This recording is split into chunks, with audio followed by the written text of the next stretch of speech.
Today I'm here talking to Salvatore Malatesta from St. Ali Coffee. Sal is one of the creators of the coffee industry in Australia, let alone here in South Melbourne.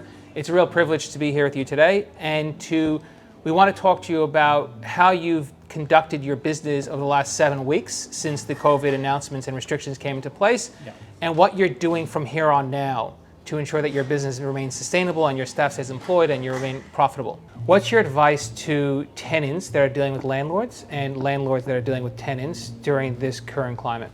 What's going to be interesting is behaviours, right? I mean, landlords and tenants need to reframe their expectations. And, you know, I know I'm both. I sit on both sides of that fence. And I know that tenants have reached out to me asking for, you know, the legislated discounts and future discounts. And as tenant of some of my buildings, I've done the same. I think smart landlords and smart tenants who maintain open communication, they're going to be fine.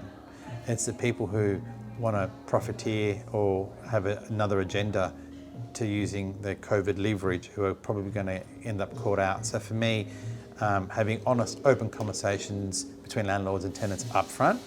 And what does it mean? It means that perhaps landlords need to reframe their rental expectations for a while, and back what is the cultural epicenter of Australia in terms of food and beverage, those operators to be able to regenerate and regrow. I think with a little bit of faith, Melbourne's going to remain a food and beverage hub, Victoria's going to remain a food and beverage hub, and as is the rest of Australia. Code of conduct, what the government's put in place in terms of code of conduct is put the scaffolding and framework in place. And ScoMo and Josh have done a great job. And without that, it could have got pretty brutal. But I think what it's done is given breathing space for people to have thoughtful and intelligent discourse. What's your advice to an entrepreneur who wants to open a cafe in this climate right now? If I was told, do I want to open another venue in this climate? Truth is, I'm addicted to what I do, so I love this space. I just make sure that I thought through very carefully, and my conversations with my landlord were very, very intelligent and very precise and specific in the parameters, because I think there are opportunities. I just think you need to be able to see through the pain. There's going to be pain, but post-pain there'll be regeneration, and that regeneration will provide opportunities for people who can see into the future. Yeah, so what's the future of retailing in Australia or in the world? I mean, it's going to have to be a shared burden, right? Like, I mean, this is shared pain.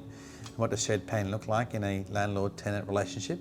Well, expectations shift and expectations get lowered. So from a landlord, I'm expecting less rental per square metre than I was 6 months ago. And if I'm a tenant, I'm expecting to pay less, but I'm also expected to perform harder. What do I mean by that? I mean, I need to make sure that I'm not a flyby and I'm providing covenant strength by having a solid business plan and a solid idea. I would, yes. Given the right opportunity and the right side, I would open a shop. Yes. What size shop would you open right now? Well, my footprint hasn't changed. You know, the Salmon, it's always tiny kiosks, 20 metres, 30 metres, or large footprints, 500 metres. I think everything in between is hard work, and I know you don't want me to say that on camera, but I think the footprints at work are large or small.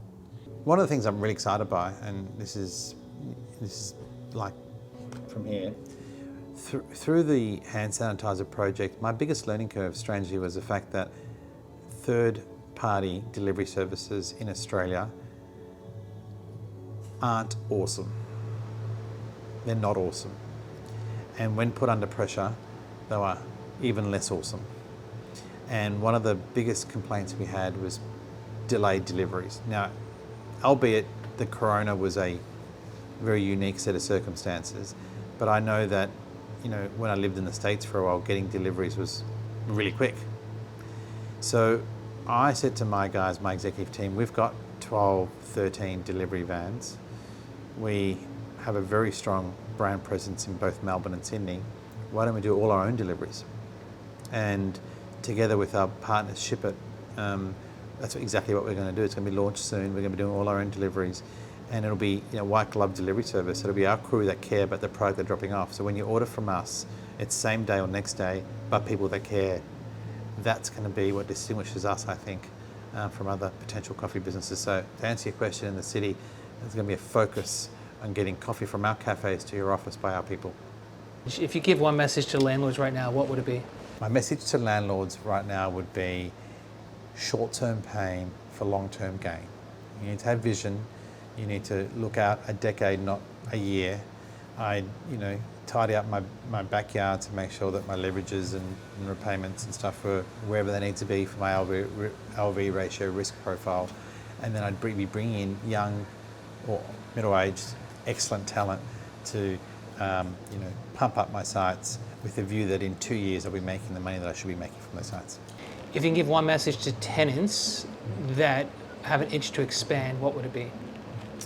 My message to tenants would be, this is the horizon, this is the landscape for opportunity. So don't be scared, just be slow and be thoughtful and be precise in the way in which you expand. But this is a time, what they say, never waste a good crisis. So never waste a good crisis. Use this time to get the bricks and mortar deals that you've always wanted.